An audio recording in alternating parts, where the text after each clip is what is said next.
गुरुदेव, पिताजी महाराज के गुरुदेव, मैं 6 महीने का था तब वे भगवत धाम प्रस्थान कर गए थे। पर आज मैं कथा कर रहा हूं, यह भी मैंने 6 महीने में ही पा लिया गुरुदेव से। क्यों? जब 6 महीने का था तो गुरुजी रोज, हमारी माताजी पिताजी बताते हैं कि हमारे घर में ही गुरुजी गुरुकुल में बालकों को पढ़ाते थे। और हमारा घर नहीं, हम माताजी पिताजी गुरुदेव के घर में रहते थे।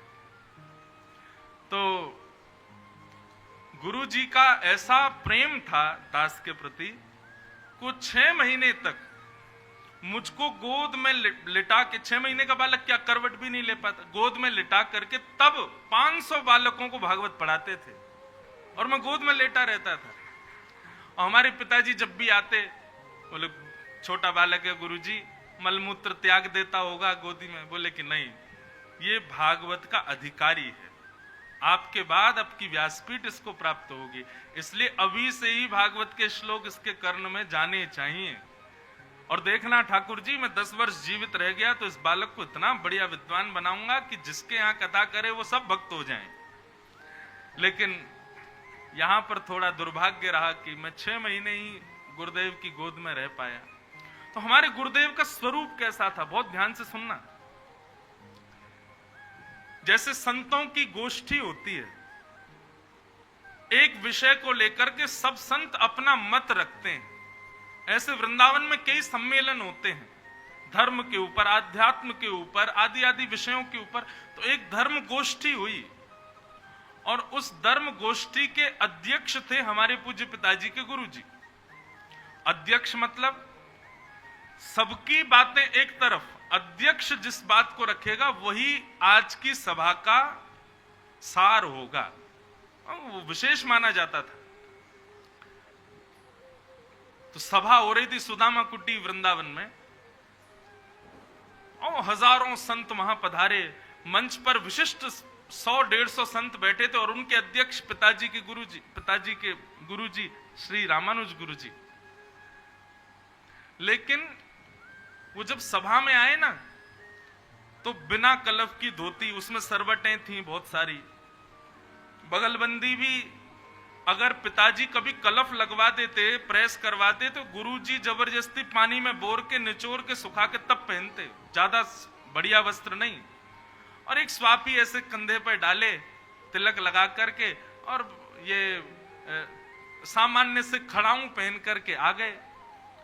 तो जो वहां पर व्यवस्था कर्मी थे, उन्होंने सोचा कोई ऐसा ही महात्मा होगा, उन्होंने सबसे पीछे गुरुजी को बैठा दिया। तो गुरुजी जहां चप्पल उतारी थी, सब लोगों ने वहां बैठे थे हाथ जोड़ के। और सभा चालू हुई, सब बार बार घड़ी देखें, अध्यक्ष जी अभी आए नहीं, क्या करें, समय हो रहा है, तो सब लोग शुरू करो, अपने अपने भाव सब कहते गए। अंत तो गत्वा जो मंच संचालन कर, उन्होंने कहा कि देखिए अब अध्यक्ष तो आए नहीं हैं, तो हम एक काम करते हैं, अब इस सभा को यहीं पर विश्राम करते हैं और पूज्य श्री रामानुज गुरुजी जब उनको अवकाश होगा वो तब आए। इतने में गुरुजी हमारे खड़े बोले, हम यहीं बैठे हैं, सब सुन रहे थे, हम आते हैं अभी मंच पे। तब गुरुजी मंच पे, सब बोले आप कहां बैठे थे? तो एक व्यवस्था प्रमुख बोले मुझे लगा ये दीनहीन सा बाबा है, मैंने पीछे बैठा दिया था इनको, ये चप्पलों में बैठे थे। तो बताइए, एक बार भी ये नहीं कहा कि इस सभा का अध्यक्ष मैं ही हूं, मुझे आगे तो ले जाओ कम से कम। अब कोई व्यक्ति आपका अनजाने में भी अपमान करे, जानबूझ के भी अपमान करे, लेकिन आपके हृदय में सम्मान की इच्छा नहीं है, तो आपको अपमान का बोध कभी नहीं हो सकता, आपको अपमान कभी लगेगा ही नहीं। स्वयं को ऐसा बनाओ। बंधुओं, ये भागवत की कथा, ये राम कथा आदि, सब पता नहीं किस भाव से आप लोग सुनते हो, लेकिन मेरी भावना कहती है कि हम ठाकुर जी के योग्य बने। ये हमारा श्रृंगार हो रहा है यहां पर, हम उनके लायक बने, उसके लिए हम कथा सुनते हैं। इसलिए अपनी योग्यताएं ऐसी बनाओ, ज्यादा सम्मान की इच्छा मत रखो। बहुत सम्मान की इच्छा होगी तो अपमान बोध होगा, और अपमान बोध होगा तो बदले की इच्छा होगी। अब ठीक है, इसने मेरा सम्मान, ये भी तो आएगा कभी मेरे यहां, तब दिखाऊंगा इसको मैं। लोग बाग कहते हैं, हम उसके यहां शादी में गए, उसने हमसे पानी की नहीं पूछी, वो आए हमारे यहां, हम उसको सोफे तक की नहीं पूछेंगे कि तू बैठ जा। और इसी चीज के चक्कर में हमारे भीतर विकार उत्पन्न हो जाते हैं और यही विकार हमारा पतन करते हैं। आज दुर्योधन हार गया महाभारत युद्ध में, पड़ा है अचेत, लेकिन अब भी क्या सोच रहा है, इन पांडवों को मैं राज्य गद्दी पर बैठने नहीं दूंगा, चाहे कुछ भी हो, बदला तो मैं लूंगा। और गुरुपुत्र अश्वत्थामा को बुला करके आज्ञा कर दी, बोले जाओ पांचों पांडवों को सोते हुए मार दो।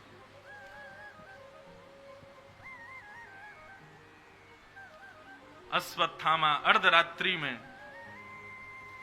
पांडवों को मारने के लिए गया। भगवान को पता चला तो जाको राखे साइया, जिसकी रक्षा स्वयं ठाकुर जी करें उसको कोई मार सकता? जिसके रक्षक ठाकुर जी नहीं है वो चार्टर प्लेन में भी चल रहा होगा तो क्रैश हो जाएगा, और जिसके रक्षक ठाकुर जी हैं वो पहाड़ से भी गिर जाए तो भी नीचे किसी ना किसी साधन से बच ही जाएगा। और सबसे बड़ी बात बंधुओं, यहां मृत्यु से रक्षा की नहीं है। मृत्यु से रक्षा भगवान नहीं करते, हमारे विषय भोगों में जो हमारा पतन होता है उससे रक्षा भगवान करते, उससे रक्षा ठाकुर जी करें।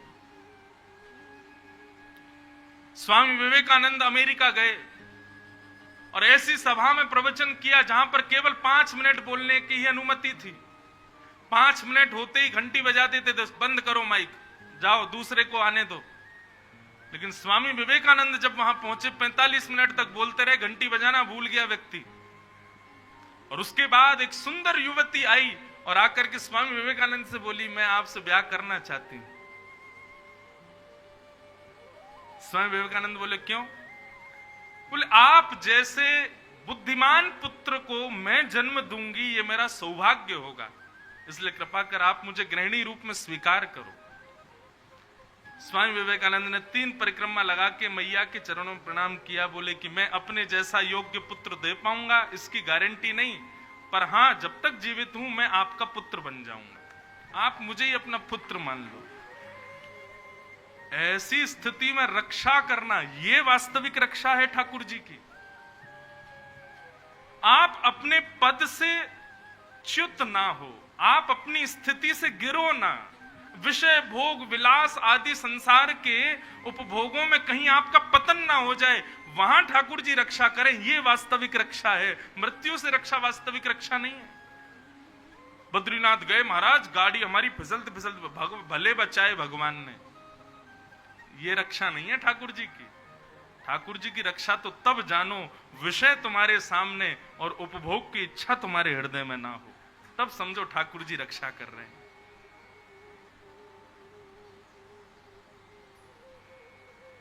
भगवान ने पांडवों की रक्षा की, परंतु द्रौपदी के 5 पुत्र सोते रह गए और अश्वत्थामा ने आकर के उन 5 बालकों को मार दिया। सर ले जाकर के दुर्योधन को दिखाया, अंधेरा था पता नहीं चला, उजाला करके देखा तो पता चला ये तो द्रौपदी के 5 पुत्र हैं। इस विषाद में, इस वियोग में, इस कष्ट में दुर्योधन के प्राण निकल गए। अरे मूर्ख, ये तूने क्या किया? 5 पांडव नहीं है, द्रौपदी के 5 पुत्र हैं जिनको तूने मारा। द्रुपद सुता द्रौपदी, प्रातःकाल जैसे ही हुआ देखा शिविर के अंदर से रक्त की धार बह रही है। भीतर जाकर के देखा तो 5 कुमार बालकों के धर पड़े हैं, सर नहीं है। एक मां कैसे सहन कर सकती है अपने मृतक पुत्र को अपने सामने? टूट गई द्रौपदी। अर्जुन ने वचन दिया, देवी तुम चिंता मत करो, मैं मार दूंगा, जिसने भी तुम्हारे 5 बालकों को मारा मैं उसके रक्त से तुम्हारे केशों को रंगूंगा, मैं प्रतिज्ञा लेता हूं। भगवान ने हाथ पकड़ा, अर्जुन नहीं। क्रोध ना करना यह संभव नहीं है, क्रोध सबको आता है। मैं इतनी कथाएं करता हूं, हमारे पूज्य पिताजी इतनी कथा कर गए, और भी कई बड़े बड़े संत, ऐसा हो ही नहीं सकता कि क्रोध नहीं आता हो, सबको आता है। लेकिन क्रोध में जो प्रतिक्रिया हम करते हैं उससे बचना चाहिए। क्रोध आ रहा है, कोई आपके अनुसार काम नहीं हुआ, ठीक है, अच्छी बात है, लेकिन उस समय बस कुछ भी करके हमारी हाथ जोड़ के प्रार्थना, मौन हो जाओ, कुछ बोलो मत। मेरा स्वभाव यही है, मुझे क्रोध आता है, मैं मौन हो जाता हूं, मैं कुछ नहीं बोलता, शांत हो जाऊंगा। और यही उचित न्याय है। क्रोध से आप नहीं बच पाओगे, इतनी बड़ी स्थिति नहीं है आपकी कि आप क्रोध से बच जाओ, पर क्रोध में जो निर्णय हम ले लेते हैं वही हमारे पतन का और वही सारी व्यवस्थाओं को बिगाड़ने का कारण बनता है। इसलिए कभी भी क्रोध में कोई प्रतिज्ञा मत लो। 5 मिनट में क्रोध जब शांत हो जाए तब प्रतिक्रिया लो। क्रोध विनाश करने के लिए ही आता है, बस उस समय कोई प्रतिक्रिया मत लीजिए। बच्चे ने कुछ गलत किया, बहू ने कुछ गलत किया, पति ने कुछ गलत किया, पत्नी से कोई अपराध हो गया, पड़ोसी से कुछ, बस आप थोड़े मौन हो जाओ। अब पता, आजकल के लोग इतने इगोइस्टिक हो गए हैं, इस पर भी लोग मुझको कहते हैं, आप महाराज जी मतलब आप कहना क्या चाहते हो, हम माटी के मथोना बने बैठे रहे और कोई हमको मारता रहे। अरे भाई, ऐसा थोड़ी काम है ना। प्रहार बात अलग है, कोई मारे तब तो फिर तो उठा लो भाला। अपनी रक्षा के लिए हिंसा करनी पड़े, हिंसा नहीं बचाव करना पड़े, कोई आपत्ति नहीं। लेकिन जब कोई ऐसी स्थिति हुई जिसमें आपको मानसिक क्रोध आ रहा है, उस मानसिक क्रोध में कैसे भी करके निर्णय मत लीजिएगा, बस यही प्रार्थना।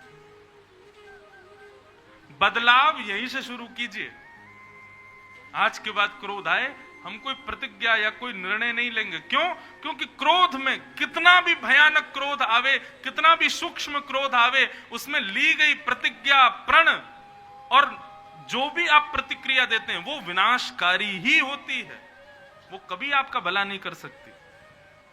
और नहीं तो आप विचार करके देख लो, मुझसे भी ज्यादा उम्र के लोग बैठे हैं यहां पर, आपने क्रोध में कोई प्रतिक्रिया की हो और उसका परिणाम अच्छा मिला हो, ऐसा नहीं हो सकता। अब इसमें यह मत लेना कि छोटा बालक पढ़ नहीं रहा और माँ ने उसको डांट दिया, वो क्रोध अलग बात है, वहां पे वात्सल्य क्रोध है। व्यास को सब चीजें लेके चलनी पड़ती है, नहीं तो लोग छोटी छोटी बात में प्रश्न करते हैं।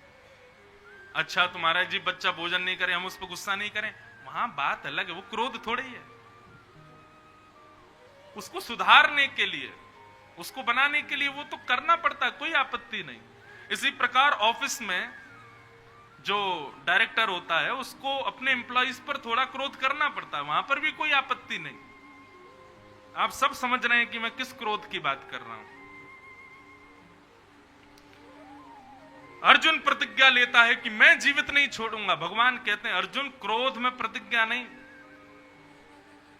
अर्जुन ने भगवान की नहीं मानी, भगवान समझ गए, बोले लौट के तो मेरे पास ही आएगा, ले ले प्रतिज्ञा। अर्जुन बोला मैं प्रतिज्ञा लेता हूं जिसने भी तुम्हारे बालकों को मारा जीवित नहीं छोड़ूंगा।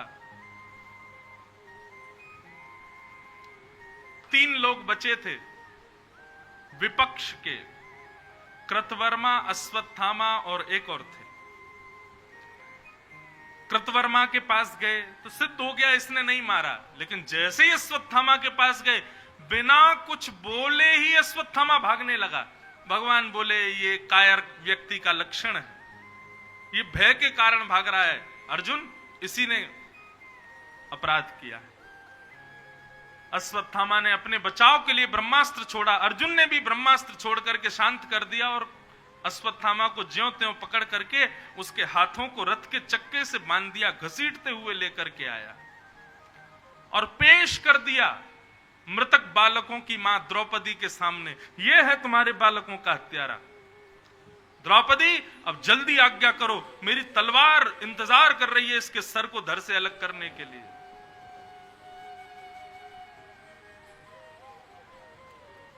द्रौपदी ने जैसे ही उसको देखा,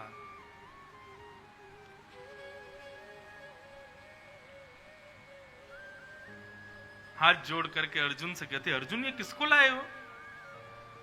बोले तुम्हारे बालकों का हत्यारा। बोले बालकों का हत्यारा कौन है ये जानते हो तुम? बोले हाँ यही है। बोले ये तो है, परंतु ये गुरुपुत्र है, हमारे गुरुदेव का बेटा है, परंतु ये ब्राह्मण है और हम क्षत्रिय हैं। ये सब बातें तुम क्यों भूल रहे हो अर्जुन? निरीक्ष कृष्णाप गुरु कृतम गुरु सुतम बाम स्वभावा कृपया ननाम च। अर्जुन के आगे हाथ जोड़ने लगी द्रौपदी, इसको मत मारो, ये गुरुपुत्र है, गुरु के बहुत उपकार हैं। अर्जुन भूल गए, तुमको धनुष उठाना गुरु ने सिखाया, बाण चलाना गुरु ने सिखाया, युद्ध करना गुरु ने सिखाया। उन गुरु को महाभारत युद्ध में हम लोगों ने मार दिया, कम से कम उनके पुत्र को तो छोड़ दो। अरे ये तुम्हारा बालकों का हत्यारा है। द्रौपदी बोली कुछ भी हो, परंतु इसको मत मारो। अर्जुन बोले मुझे कोई प्रमाणित कारण बता सकती हो कि मैं इसको छोड़ दूं, किस वजह से इसको छोड़ दूं? बंधुओं, द्रौपदी ने अपने न्याय में 5 चीजों को प्रधानता दी है। हम हर मनुष्य को कोई भी प्रतिज्ञा लेने से पहले 5 बातों का ध्यान रखना चाहिए। क्या? धर्मम न्यायम सकरुणम निर्वलीकम समम महत् राजा धर्मसुतो राज्ञा प्रयत्नं द्विजा। 5 बातें। आज के बाद कोई भी प्रतिज्ञा लो, कोई भी निर्णय लो, 5 चीजों का ध्यान रखना। पहला, धर्म क्या कहता है। दूसरा, मैं जो प्रतिज्ञा लूंगा उससे मुझे और सामने वाले को न्याय मिलेगा कि नहीं। तीसरा, करुणा, दया को भी स्थान रखना अपनी वाणी पर।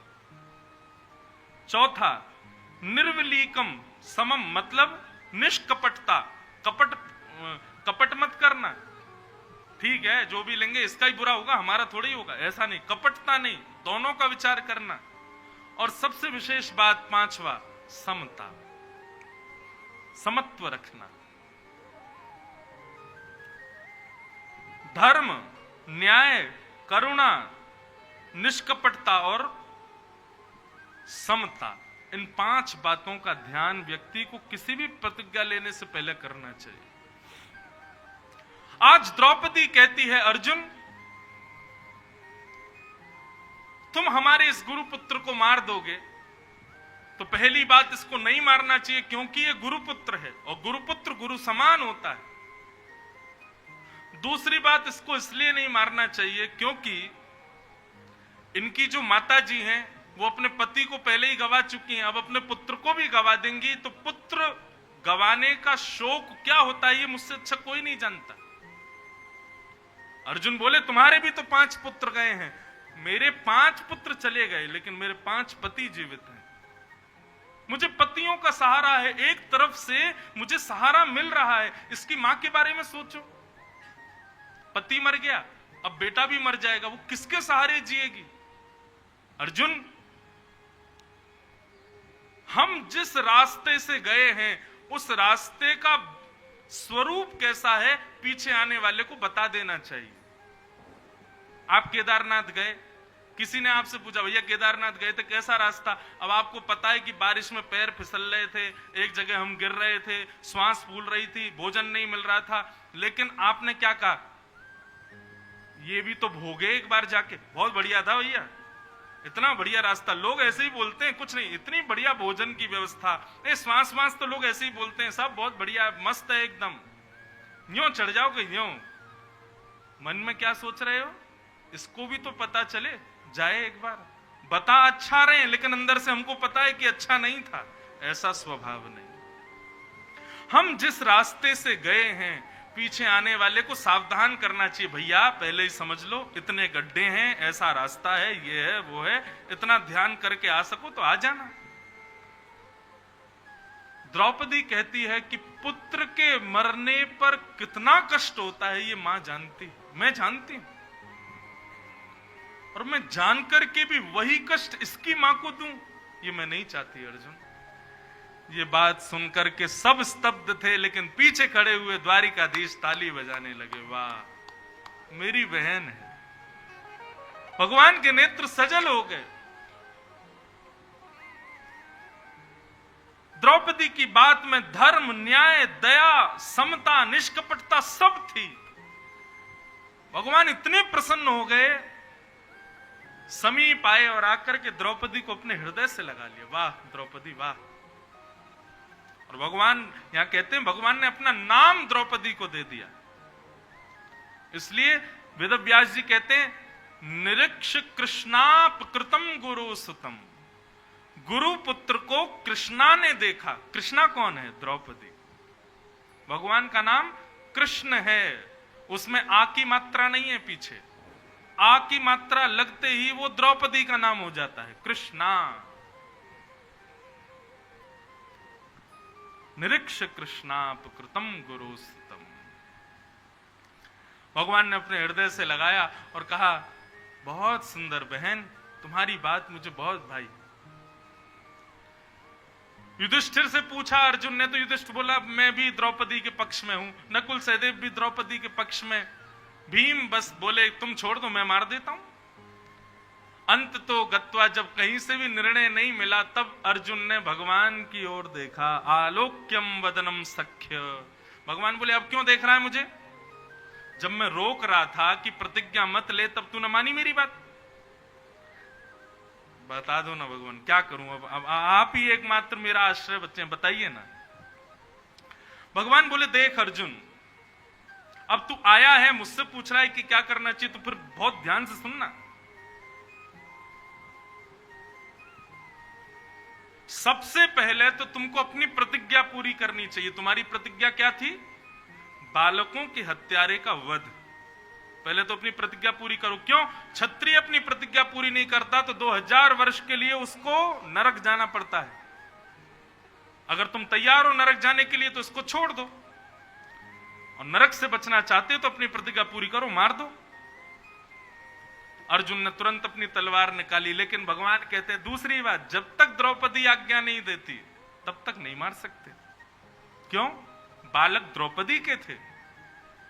अर्जुन ने फिर तलवार भीतर कर ली। बोले अब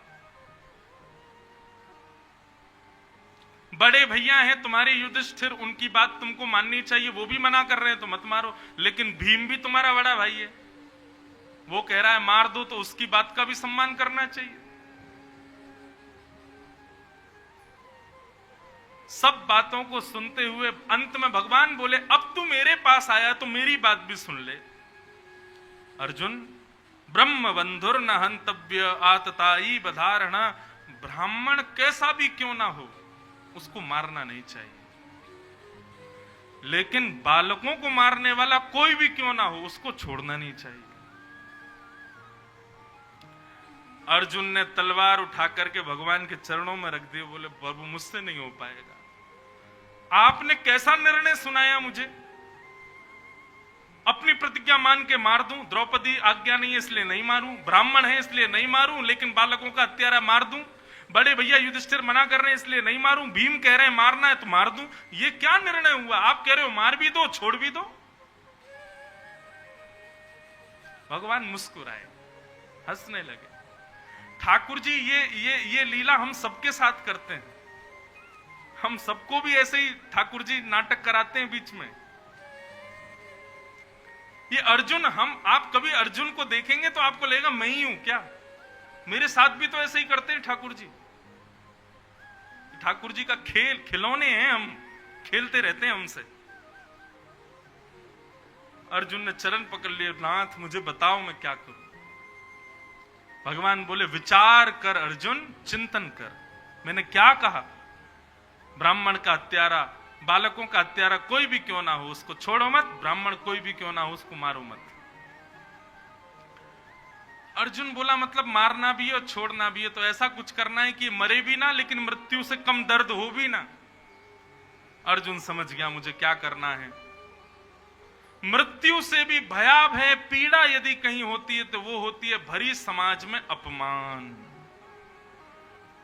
और भरी समाज में आदि मूछ, आदि दाढ़ी, आदि केश मूड करके मणिम जहार मूर्धन्यम, अश्वत्थामा की मणि निकाल करके धक्के दे करके भगा दिया।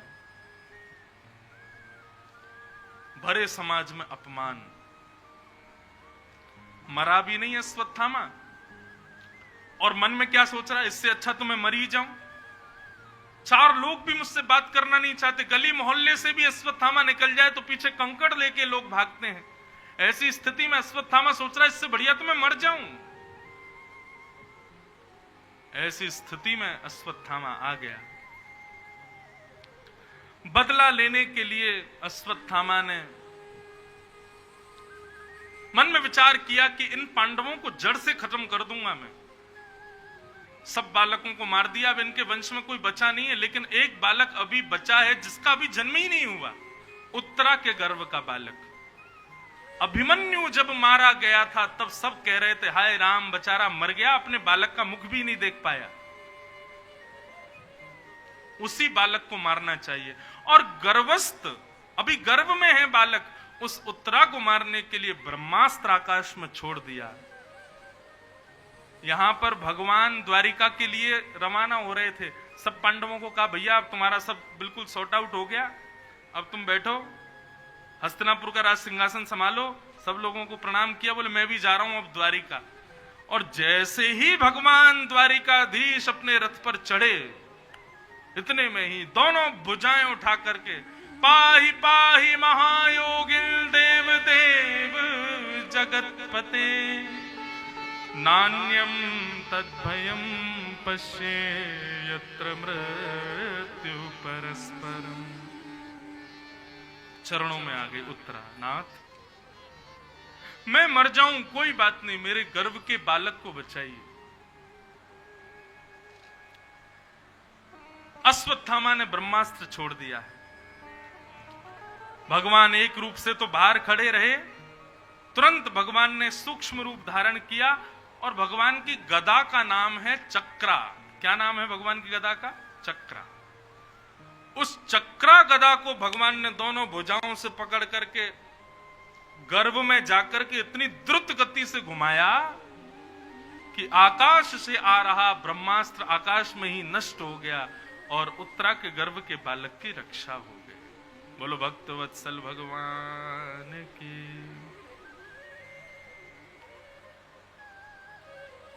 उत्तरा ने आज वो गलती नहीं की जो द्रौपदी ने की थी। भरी सभा में चीरहरण हो रहा था, द्रौपदी सबके पास गई और जब किसी ने मदद नहीं की तब अंत में भगवान के पास गई। लेकिन आज उत्तरा ने किसी को नहीं पुकारा, जैसे ही विपत्ति आई दौड़ के द्वारिकाधीश के पास ही गई, बोले और कोई रक्षा कर ही नहीं पाएगा, आप ही रक्षा करो नाथ। और भगवान ने रक्षा की। ऐसा विश्वास। अब ये दृश्य कोई नहीं देख पाया, केवल एक के, और वो कौन? पांडवों की मां कुंती। बंधुओं, मैं अपनी कथा में भी कहता हूं, कई जगह भी मैंने कहा है, कुंती, कृष्ण और कर्ण महाभारत के 3 ऐसे पात्र हैं, यदि आपने इनके बारे में सुन लिया तो आपको अपनी जीवन में आए हुए संकट बहुत छोटे लगेंगे। कुंती, कर्ण और कृष्ण। भगवान कृष्ण के बारे में तो सब सुनते ही हैं, पर कुंती ने बाल्यकाल से लेकर के अनंत काल तक, अपने अंतिम समय तक कभी सुख नहीं भोगा। और यही स्थिति रही कर्ण की। जन्म लेते ही अपनी ही मां लता पत्रों में लपेट करके बालक को नदी में बहा दे, और ये बात किसी बालक को पता चल जाए कि मेरी मां ने मुझको बहा दिया, कितना कष्टदायी होगा। और कर्ण आधा टूट तो उस समय गया जब महाभारत युद्ध प्रारंभ हो रहा था। सब अपने माता पिता को प्रणाम कर रहे थे। कोई नहीं जानता था कि कर्ण कुंती का बेटा है, लेकिन कर्ण जानता था कि मैं कुंती का बेटा हूं, और कुंती तो जानती थी, और भगवान कृष्ण भी जानते थे। सबने जाकर के कुंती को प्रणाम किया। अर्जुन ने प्रणाम किया। कुंती कहती विजयी भव। युधिष्ठिर ने प्रणाम किया, विजयी भव। सबको विजयी भव का आशीर्वाद दिया। उसी कतार में कर्ण चुपके से आया, बोले कि मैं भी तो पुत्र हूं, मैं भी मां से आज्ञा लूं। जैसे ही कर्ण ने प्रणाम किया, मां ने विजयी भव का आशीर्वाद नहीं दिया। खुश रहो, कर्ण ने जब सर झुकाया तो उसकी इच्छा थी कि मां मुझे भी कहेगी विजयी भव। कुपुत्रो जाए त क्वचिदपि कुमाता ना भवती। पुत्र कुपुत्र हो सकता है लेकिन मां कभी कुमाता नहीं हो सकती। लेकिन आज कुंती क्या आशीर्वाद देती है? खुश रहो, प्रसन्न रहो। कर्ण की आंखें लाल पड़ गई, आंसू गिरने लगे। बोले मां मैं विजय का अधिकारी नहीं। कुंती ने कुछ नहीं कहा, मौन रही। कर्ण उसी समय समझ गए थे मेरी मृत्यु निश्चित है। किसी पुत्र के लिए कितना कष्टदायी होगा कि उसकी मां उसको स्नेह से आशीष भी ना देवे। कर्ण का जीवन भी बड़ा कठिन था। भगवान रथ में बैठ करके जैसे ही जाने लगे द्वारिका के लिए, कुंती ने रथ रोक दिया और कुंती ने कहा मैं आपसे दो बातें करना चाहती हूं, नीचे आओ उतर के। भगवान आए, बोलो काकी क्या बात है? मैं आपके रूप को पहचान गई हूं। भगवान बोले क्या पहचान गई? बोले मैं जानती हूं कि आप भगवान। भगवान हंसने लगे, बोले अच्छा मैं भगवान हूं? ऐसो कहा का काम कियो हमने जो हम भगवान हैं? कुंती बोली मैं सब जानती हूं, बस आप ज्यादा बात मत बनाओ, मैं जो कह रही हूं वो सुनिए। और यहां कुंती ने जो स्तुति की है भगवान की, अद्भुत। नमस्ये पुरुषं त्वाद्यम् ईश्वरं प्रकृते परम् अलक्ष्यं सर्वभूतानां अंतर्बहिर्वस्थितम्।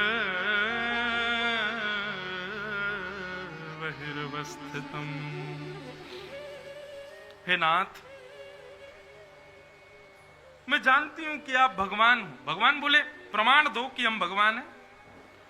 बोले अभी अभी उत्तरा के गर्भ में जाकर के आपने उसके बालक की रक्षा की, मैंने देखा। आप वही भगवान हो जो सबके भीतर और बाहर सब जगह विराजते हो। भगवान बोले बुआ चलो ठीक है, हम आपकी बात मान लेंगे कि हम भगवान। अब देखो कितना सुंदर संवाद है कुंती और भगवान। भगवान बोले यदि मैं सब जगह व्याप्त हूं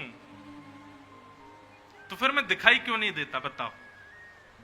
भगवान ही पूछ रहे हैं कुंती से, बुआ यदि मैं भगवान हूं तो सब जगह मेरा वास है, और सब जगह मेरा वास है तो मैं दिखना चाहिए, मैं क्यों नहीं दिखता? बताओ। तो कुंती उत्तर देती है माया जवनिका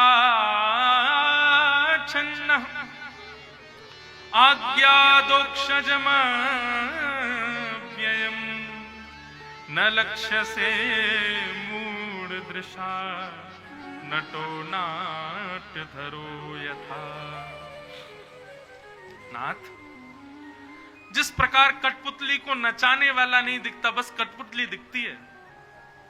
कठपुतली हंस रही है, कठपुतली खा रही है, कठपुतली सो रही है, कठपुतली नाच रही है, कठपुतली का ब्याह हुआ, कठपुतली ने ऐसा किया, हम सबको देखने में यही दिखता है। लेकिन कठपुतली के पीछे एक पर्दा है, उस पर्दे के पीछे एक व्यक्ति बैठ करके अपनी उंगलियों से उसको नचा रहा है। ठीक वैसे ही नाथ संसार का प्रत्येक प्राणी तो कठपुतली है और उसके पीछे एक माया का पर्दा पड़ा है, और उस माया के पर्दे के पीछे आप बैठ करके उसको नचा रहे हो। इसलिए आप दिखते नहीं क्योंकि माया बीच में है। लेकिन यदि श्रेष्ठ सद्गुरु जीवन में आ जाएं तो वो श्रेष्ठ सद्गुरु माया के पर्दे को हटा देंगे और सब दिख जाएगा कि भैया ये सामने वाले लोग हंस खेल नहीं रहे हैं, सबसे सब क्रिया ठाकुर जी करवा रहे हैं। इसलिए आप नहीं दिखते हो क्योंकि माया है। और कुंती ने स्तुति गाई और स्तुति गाते हुए अंत में अपनी झोली फैला करके भगवान से कहती है मैं कुछ मांगना चाहती हूं आपसे। भगवान बोले मांगो बुआ क्या चाहिए? तब कुंती मांगती है कि विपद संतु न सस्वत तत्र तत्र जगद्गुरु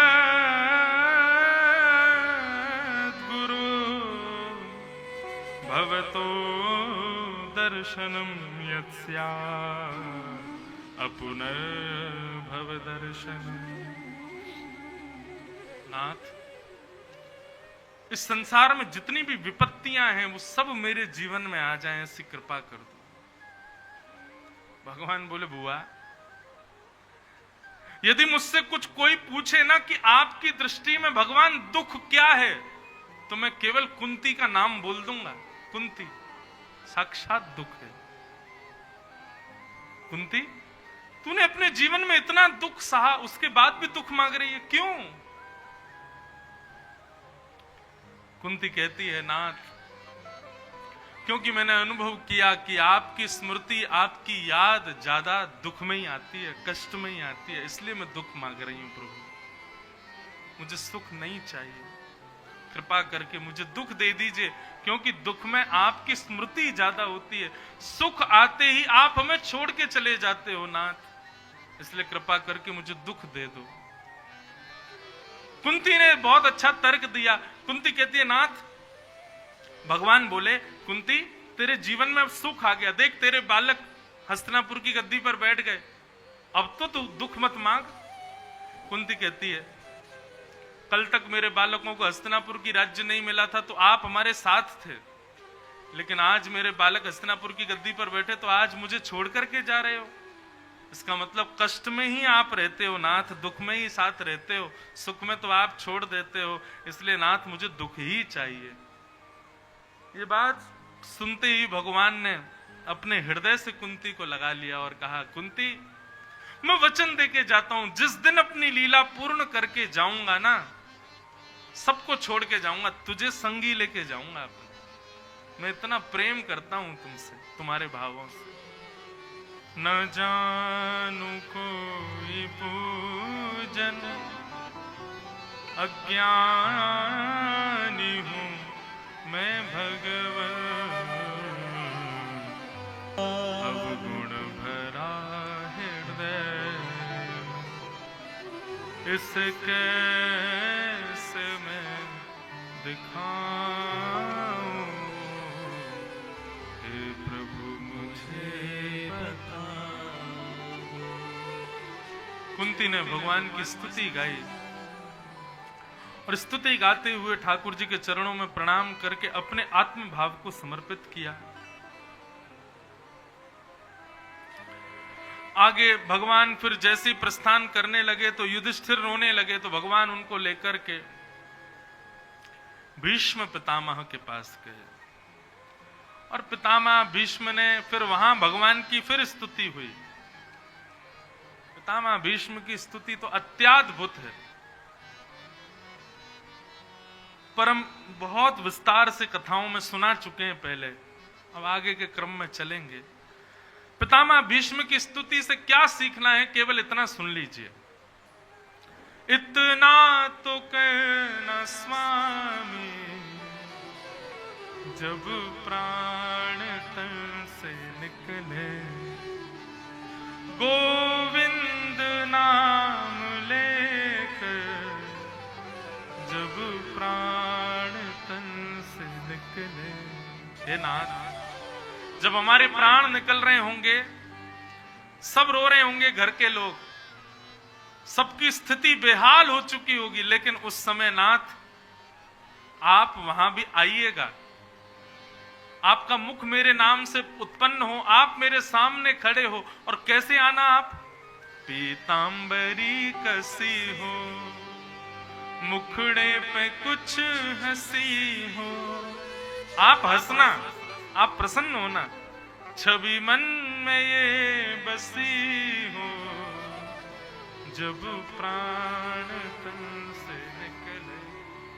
और श्री गंगा जी का तट हो, यमुना का वंशीवट हो, मेरा सांवरा निकट हो, जब प्राण तन से निकले। एक बात मैं अपनी कथा में कहा करता हूं, भीष्म पितामह के संदर्भ में।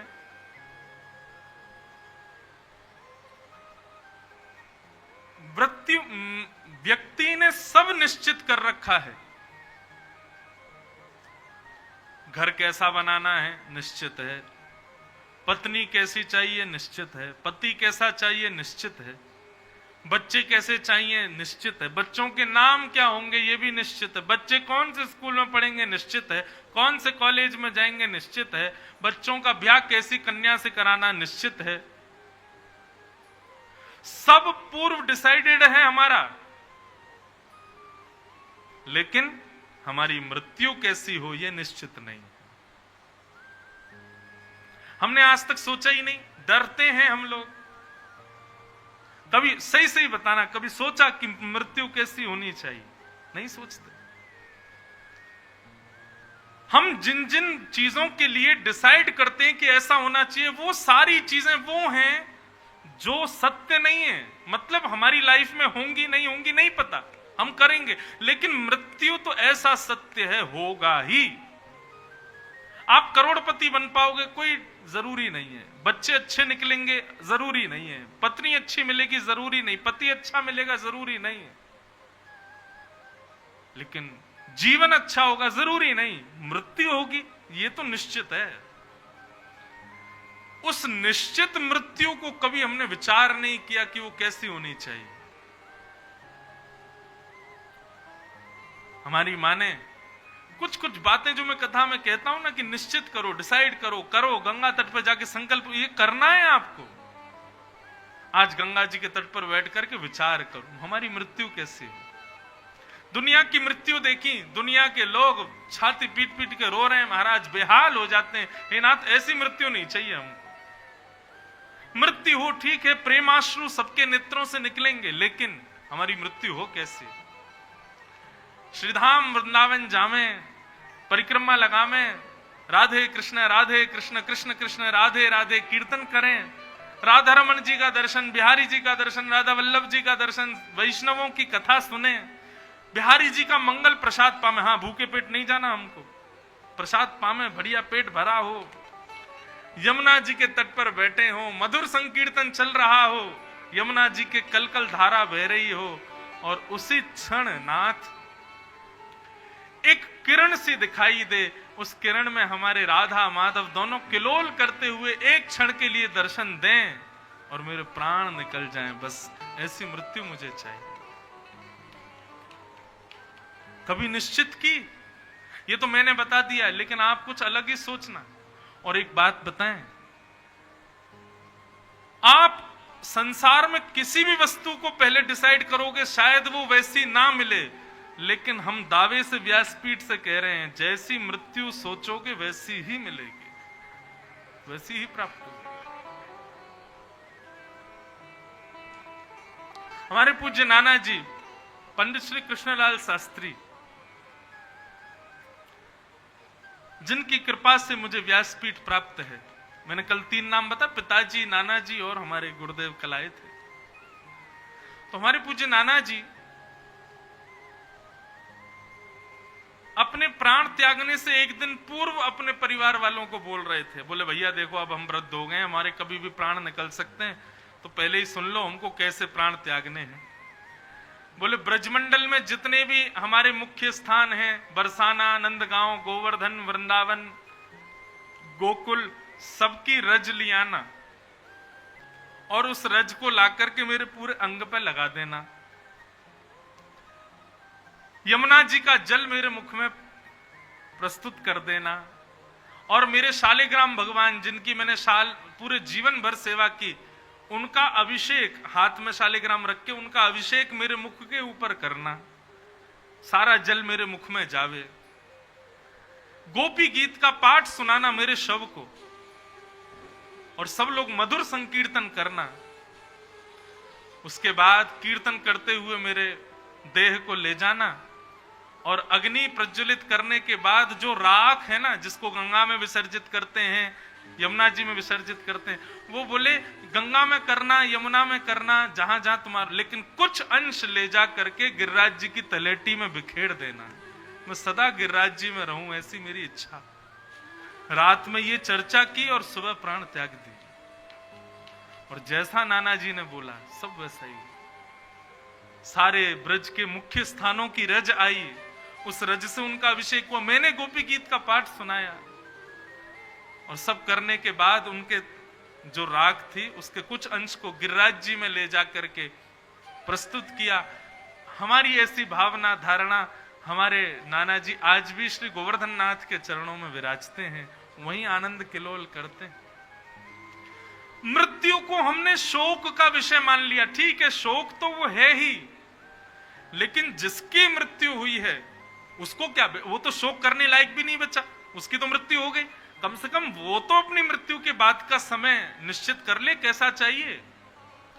इसलिए भैया जैसे पूर्व होटल बुकिंग कर लेते हो तीर्थों में जाने से पहले, पूर्व अपने कपड़े रख लेते हो तीर्थों में जाने से, क्या खाना है सब पहले डिसाइड कर लेते हो, ऐसे ही अपनी मृत्यु भी निश्चित कीजिए। मेरी मृत्यु हो तो ऐसी हो, निश्चित कीजिए कैसी चाहिए। भीष्म पितामह ने भगवान की स्तुति गाई, भगवान ने प्रसन्न होकर के सद्गति प्रदान की। भीष्म पितामह के प्राण निकल गए। बहुत सुंदर स्तुति है लेकिन पूरा समय लग जाएगा, इसलिए मैं आगे चलता हूं। भगवान द्वारिका पहुंचे और अब उस बालक ने जन्म लिया जिस बालक की भगवान ने गर्भ में जाकर के रक्षा की थी। बालक का जन्म होते ही ब्राह्मण आए, ब्राह्मणों ने खूब गुण बताए बालक के और नाम रखा परीक्षित। भगवान भी पधारे और भगवान टोपी कुर्ता लेकर के आए, बालक को खूब आशीष प्रदान किया। महाभारत की तो अद्भुत कथा है। महाभारत में ऐसी कथा आती है कि परीक्षित जी ने जब जन्म लिया तो जन्म लेते ही परीक्षित के प्राण निकल गए। क्यों? ब्रह्मास्त्र का तेज अभी भी आकाश में घूम रहा था और उस तेज को वो बालक सह नहीं पाया और बालक की मृत्यु हो गई। और जैसे ही परीक्षित के प्राण निकले भगवान कृष्ण का वहां आगमन हुआ। भगवान टोपी कुर्ता लेके आए थे। एक प्रकार से कृष्ण भाई हैं अर्जुन के और अर्जुन के बेटे अभिमन्यु के बेटे हैं परीक्षित। तो भगवान कौन लगे? परीक्षित के दादा।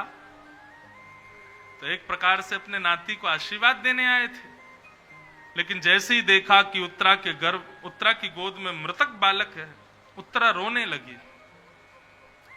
और रोते हुए उत्तरा ने भगवान से कहा, नाथ देखो शब्द सुनना। उत्तरा ने क्या कहा? उत्तरा ने ये नहीं कहा मेरा बालक मर गया, उत्तरा ने ये नहीं कहा कि अभिमन्यु का पुत्र मर गया। उत्तरा कहती है, नाथ आपका सहोदर भ्राता मर गया। सहोदर भ्राता समझते हैं? एक मां के गर्भ में दो बालक रहते हैं जुड़वा, जब वो जन्म लेते हैं तो उनको कहा जाता सहोदर भ्राता। एक साथ दोनों मां के उदर में रहे थे। तो उत्तरा क्या कहती भगवान से? आपका सहोदर भ्राता जीवित नहीं है। भगवान सुनकर के स्तब्ध हो गए। ये क्या बोल रही है उत्तरा? बोले मेरे बालक की रक्षा के लिए कुछ क्षणों के लिए ही सही आप भी मेरे गर्भ में आए थे नाथ, इसलिए परीक्षित आपका सहोदर भ्राता है। भगवान तो निमग्न हो गए, नेत्रों से आंसू गिरने लगे। ये अलग ही संबंध उत्तरा ने स्थापित कर दिया भगवान से। भगवान ने तुरंत उस बालक को अपनी गोद में लिया और कहा, मैं अपनी समस्त शक्ति और मायावी विद्याओं को आमंत्रित करता हूं। यदि महाभारत युद्ध में मैंने अर्जुन से निष्कपट निष्काम प्रीति स्थापित की हो तो उस प्रेम के फलस्वरूप ये बालक जीवित हो जाए। यदि अर्जुन का मैंने निष्कपट पक्ष लिया हो, महाभारत में मैंने अर्जुन से सच्चा प्रेम निभाया हो, तो उस प्रेम के फल से ये बालक जीवित हो जाए। और इतना कहते ही परीक्षित के नेक टिमटिमाने लगे और खुलते ही परीक्षित जीवित हो गए। वाह, यह अद्भुत कथा महाभारत में बताई जाती है। तो परीक्षित का जन्म हुआ और भगवान वापस द्वारिका चले गए। प्रसंग आता है कि अर्जुन द्वारिका गए, बहुत दिनों तक लौट करके नहीं आए। युधिष्ठिर को विषाद होने लगा, भैया इतने दिन हो गए अर्जुन आया नहीं। तभी एक दीनहीन सा व्यक्ति आकर के द्वार पर खड़ा हो गया। कोई और नहीं था, अर्जुन ही था। युधिष्ठिर ने पूछा, अर्जुन तुम इतने दिन के द्वारिका गए, इतने दिन बाद आए और तुम्हारा चेहरा ऐसा क्यों लग रहा है, तेजहीन, तुम्हारा मुकुट कहां है, कवच कहां है, क्या हुआ, द्वारिका में सब ठीक है ना? तब अर्जुन ने बताया, वंचितो हम महाराज हरिणाम बंधु रूपिण। हे नाथ, पग पग पर हमारी रक्षा करने वाले द्वारिकाधीश चले गए, स्वधाम चले गए।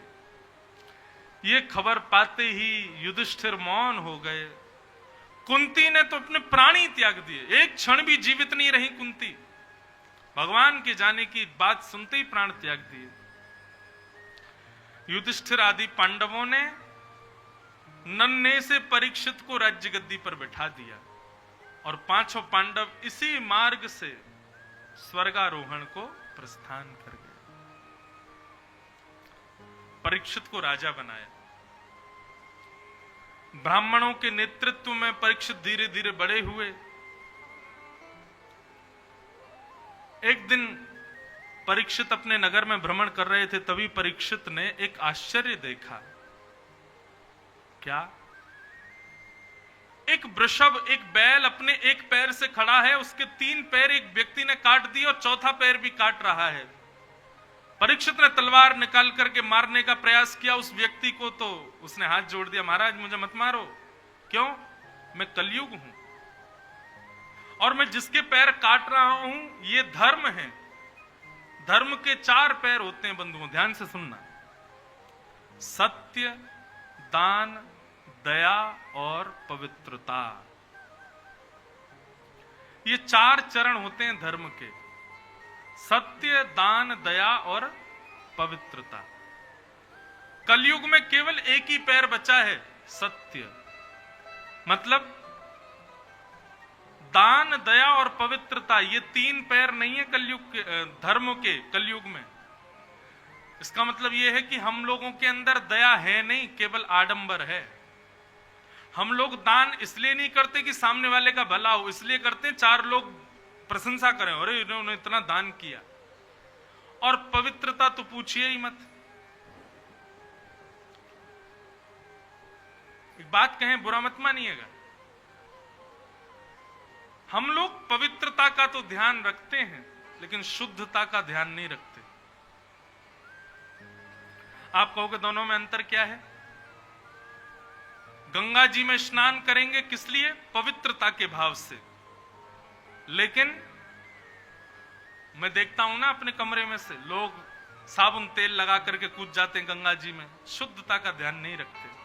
पवित्र रहेंगे, शंकर जी के मंदिर जाएंगे, गंगोत्री का जल लेकर के हाथ में जाएंगे, अत्यंत पवित्र बनकर के जाएंगे। लेकिन शंकर जी के सामने पहुंचते ही बिल्व पत्र कहीं भी चढ़ा देंगे, पुष्प कहीं से भी फेंक देंगे, कैसे भी जल चढ़े, दूध चढ़े, शुद्धता का ध्यान नहीं रखते। शुद्धता का भी ध्यान इसलिए नहीं रखते क्योंकि कलयुग है। विदेश चले जाओगे, वहां लोग शुद्धता का बहुत ध्यान रखते, पवित्रता का बिल्कुल ध्यान नहीं रखते। वहां पर साफ सफाई खूब होगी लेकिन आदमी नहाते ही नहीं 4-4 दिन तक।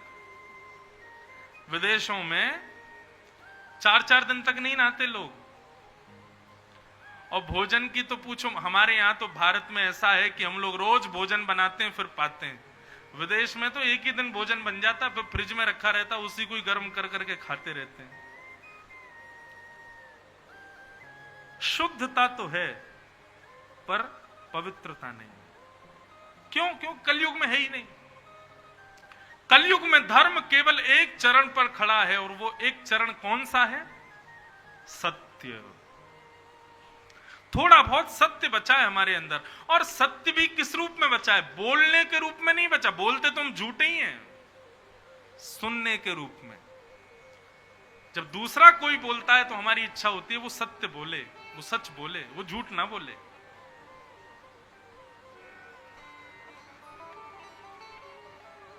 परीक्षित ने कहा, कलयुग तुम चले जाओ, मैं तुमको जीवित नहीं छोड़ूंगा नहीं तो।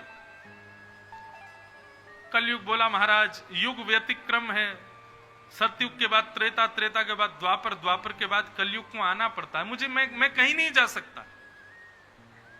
लेकिन हां, एक काम हो सकता है। क्या? आप मुझे कुछ स्थान दे दो, मैं वहीं रहूंगा। कितनी सुंदर बात, मुझे ये इतना अच्छा प्रसंग लगता है और आश्चर्यजनक भी लगता है। बहुत ध्यान से सुनिएगा। कलयुग केवल 5 स्थानों पर रहता है, केवल 5 के अलावा छठवां स्थान नहीं है कलयुग के पास।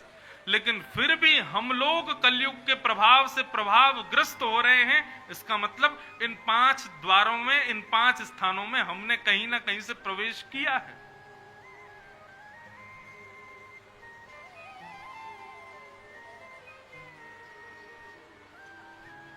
बहुत ध्यान से सुनिए। 5 स्थान। द्यूतम पानम स्त्रियः सूना यत्रा धर्मश्चतुर्विध पुनश्च याचमानाय जात रूप मदात् प्रभु। पहले तो 4 स्थान दिए कलयुग को। द्यूतम यानी कि जुआ, पानम यानी कि मदिरा पान या भक्ष सेवन। तीसरा स्थान दिया द्यूतम पानम स्त्री, पर स्त्री पर पुरुष संग। और चौथा स्थान दिया हिंसा, मनसा वाचा कर्मणा, तीनों। कलयुग बोला मेरा स्थान, मेरा परिवार बड़ा है, एक स्थान और दो। तब पुनश्च याचमानाय, दोबारा याचना करने पर कलयुग को 5वां स्थान दिया, बिना मेहनत के कमाया गया धन। ये 5 स्थान हैं। कौन कौन से? पहला बोलो, जुआ। जुआ किसको कहते हो आप? किसको कहते हैं? ताश को। वो तो खेल है। जुआ का मतलब होता है धन को बाजी पर लगाना। धन नहीं, लक्ष्मी को बाजी पर लगाना। आज बारिश होगी? हाँ होगी। लगी कितने कितने की शर्त? 500 की लगा ले। यही जुआ है। मैच आ रहा है, कौन जीतेगा? वो जीतेगा। लगी 1000 रुपए की। ये जुआ है। तूने यदि ये पार करके दिखा दिया तो मैं तुझे 200 रुपए दूंगा। ये बात बात पर जो हम लक्ष्मी को दाव पर लगाते हैं, इसको जुआ कहते हैं। अब मैंने तो 100-200 रुपए में निपटा लिया बात को। लोग तो 2-2 करोड़, 2-2 लाख, कितने लाखों करोड़ों रुपए का जुआ खेलते हैं, बाजी लगाते हैं। लक्ष्मी को दाव पर लगाना पाप है। इससे बढ़िया ये होगा, आज बारिश होगी? नहीं होगी। आप बोल रहे होगी। वो लगी? बोले काहे की लगी? बोले अगर बारिश हुई तो मैं तुझको पकोड़े खिलाऊंगा, और बारिश नहीं हुई तो तू मुझको रसगुल्ला खिलाना। ये चलेगा। ये 2 टीमों का मैच हो रहा, कौन जीते? वो जीतेगा तो मैं तेरे को झाल मुड़ी खिलाऊंगा, और नहीं जीता तो तू मेरे को कुछ खिला देना। ऐसे मतलब समझ गए ना बात को। धन को बीच में मत लाओ, क्योंकि वो धन भोगी लोगों के लिए, हम वैष्णवों के लिए वो साक्षात लक्ष्मी। लक्ष्मी को बाजी पर लगाओगे, दांव पर लगाओगे। ये पीछे खड़े हैं ना मेरे, इनकी पत्नी है वो, और किसी की पत्नी को बाजी पर लगाओगे, दांव पर लगाओगे, ये महाराज अपना गदा उठा करके मारेंगे। तुम्हारी मां है वो, मैंने कृपा करके तुमको प्रदान की, तुम उसको बाजी पर लगा रहे हो। इसलिए जुआ खेलना पाप। दूसरा, और मैंने तो ऐसा सुना है कई जगह दीपावली पे ही लोग खेलते हैं। बताओ, लक्ष्मी की पूजा करके फिर उसके बाद जुआ खेलते हैं। ऐसा मत कीजिए। हाथ जोड़ के प्रार्थना मेरी, हमारी लक्ष्मी मां है, और हम तो श्री वैष्णव हैं। श्री वैष्णवों की तो आचार्या है लक्ष्मी। हमारे गुरु मंत्र वहीं से प्रारंभ होता है। लक्ष्मी नाथ समारंभाम नाथयाम उन मध्यमाम अस्मदाचार्य पर्यंताम वंदे गुरु परंपराम। लक्ष्मी को दाव पर मत लगा।